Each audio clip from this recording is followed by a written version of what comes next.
afternoon, everyone. I'm really delighted to welcome Secretary Pompeo back to London. We've been discussing the full range of issues today. We're going through a whole range of challenges in the world, I think it's fair to say, but there are also great opportunities, and Britain and the United States are absolutely keen and focused on making sure that we grasp them. We've spoken today about our serious concerns about the situation in Hong Kong, particularly in relation to the national security legislation. We talked a bit about the UK offer to B&Os, what we're doing in suspending the extradition treaty, extending the arms embargo to Hong Kong. Mike gave me his perspective on it as well. We're coordinating together with the Five Eyes, and we also discussed next steps, including at G7 level. We also talked about ongoing discussions in relation to 5G and, crucially, how we can diversify our supply chains in relation to telecoms and the 5G network, and also more broadly, learning some of the lessons from coronavirus around PPE and other things, and the work that we can do together in order to facilitate that.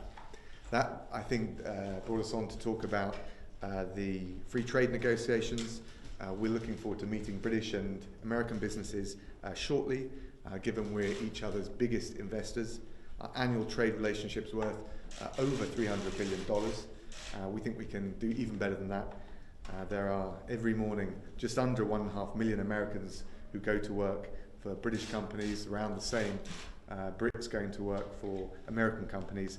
And I think that illustrates the kind of win-win free trade deal that we're committed and determined to achieve between our two countries. Good for jobs, good for consumers as well.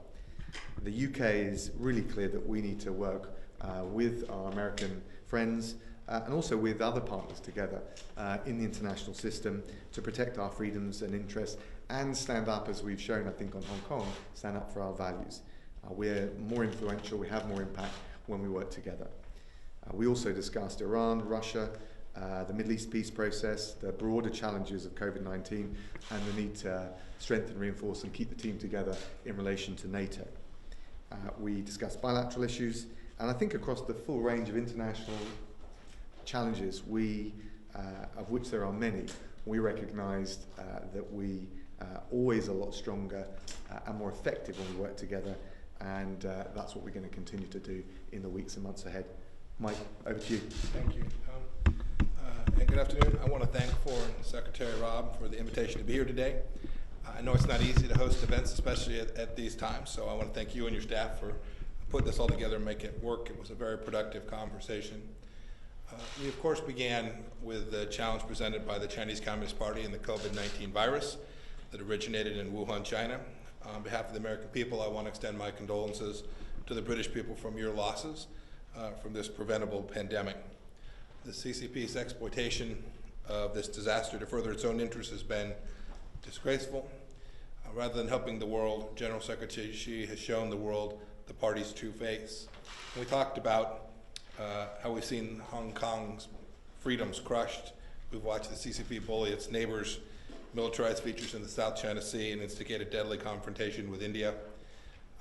I want to take this opportunity to congratulate the British government for its principled responses to these challenges. You've made a sovereign decision to ban Huawei from future 5G networks. You've joined other free nations to condemn China's broken promises on the Sino-British Treaty.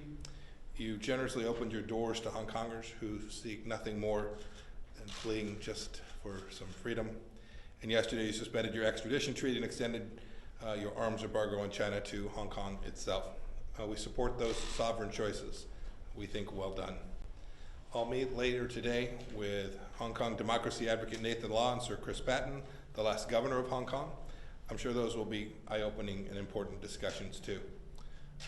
Dominic mentioned the free trade discussions. We've completed 2 rounds, more work to do. A 3rd round scheduled for later this month. It is a primary focus of the United States to see if we can make progress on this and bring this to a closure just as quickly as possible. I spoke with the Prime Minister this morning about this, and I hope that we can get it finalized before too long. When we leave, Dominic and I will sit down with the British American Business Council to hear about how we can get to the right place, which is reducing trade barriers, and hear more about how we can get opportunities for small businesses and create real wealth and opportunity, good jobs for working people here in the United Kingdom and for Americans too. And finally, I discussed with both the Prime Minister and with the Foreign Secretary the importance of extending the UN arms embargo on the Islamic Republic of Iran. We welcome the recent statement from the United Kingdom, France, and Germany, recognizing that allowing the embargo to expire would have major implications for regional and security stability. And I want to thank the British people too, and the UK government for its role in helping lead the international maritime security construct in the Persian Gulf and the Gulf of Oman. That's important in leadership from a true ally. As Dom and I were talking about this special relationship, you can see it on days like today, where it translates into the ability to have candid, frank discussions on important matters, which really cut to the heart of how we can work together to secure freedom for our peoples in each of our two countries, and both of our countries be forces for good together around the world. And so thanks for the chance to be with you here today. Great, thanks, Mike. So we'll take a couple of questions. Vicky Young from the BBC. First of all, Foreign Secretary, the Russia report today has two central accusations. One, that successive governments have ignored the threat that Russia poses to our democracy, and more specifically, that your government actively avoided looking for evidence of Russian interference in the Brexit referendum. On both points, why have you turned a blind eye? And to the Secretary of State, do you want Britain to take more robust action against China? You have praised the UK government for what it's done so far. Do you think they need to go further? Maybe targeted sanctions of Chinese individuals, for example, banning TikTok maybe? Are you happy with China's investment in the nuclear industry? Vicky, thanks very much. First of all, you mentioned the suggestion that the UK had actively avoided investigating Russia. I think in fairness you'll find that wasn't in the ISC report, it was the comment of one MP, Stuart Hosey, and we categorically reject that. I think if you look, we've got a long period recognising the enduring and significant threat posed by Russia to the UK, including in relation to cyber. Russia is a top national security priority. We call out Russia when it's necessary. We've shown that in relation to the cyber attacks on research and development facilities in the US, the UK and Canada. We've done that together with our partners, and we are not for a second complacent about the threat Russia poses when it comes to cyber. Mike? Your question was about whether we would like the United Kingdom to do more to confront China. I don't think about it that way. We don't think about it that way.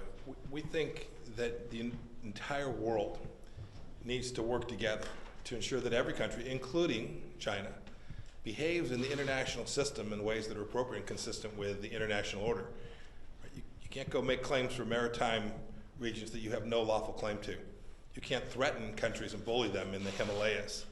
You can't engage in cover-ups and co-opt international institutions like the World Health Organization.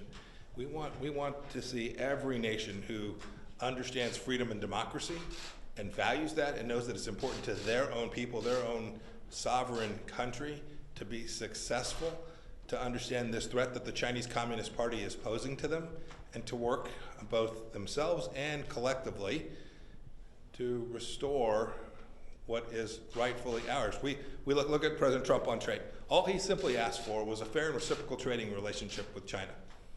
We no longer wanted them to steal intellectual property, denying citizens of the United States who'd worked hard to create something, to invent something, to get a patent or a trademark. And then the Chinese Communist Party directed its state-owned enterprises to steal that property from Americans. We want every nation to work against that kind of activity. It's those actions. It's not about language, it's not about words, it's about we want every nation to work together to push back against the Chinese Communist Party's efforts in every dimension that I described to you today. That it certainly includes the United Kingdom, includes every country. We hope we can build out a coalition that understands this threat and will work collectively to convince the Chinese Communist Party it's not in their best interest to engage in this kind of behavior. John Hudson from the Washington Post. Where's John? Thanks very much. Mr. Secretary Pompeo, what is the ultimate goal of U.S. actions against Huawei? Does the U.S. want to crush the company, or does it want to make certain reforms in order to continue to do business with it? And Secretary Raab, how do you respond to critics who say the UK is being strong-armed into its China position by U.S. officials, including Secretary Pompeo, who met this morning with MPs who were China hawks? I can go first. I'm relaxed. I'll take your question too. Look, when I go to Washington, I meet with folks on the Hill and all parties, it's all sides, quite right. Look, the reality is, as a result of US sanctions, we've of course got to look with a clear-sighted perspective at what that means, and we've taken a decision based on that. But I don't think there's any question of strong-arming. Mike and I always have constructive discussions, and actually, vast majority of the times our views overlap and we work together very well, as we have with our Five Eyes partners on Hong Kong, and I think you can see that in the various measures we've taken. Yeah, I mean, look, the Prime Minister's decision was reflective of what he believed was in the best interest of the people of the United Kingdom. I have absolutely no doubt about that. We've had a number of conversations about a broad range of issues, not all of which we agree on, not all of which we've come to the same conclusion about.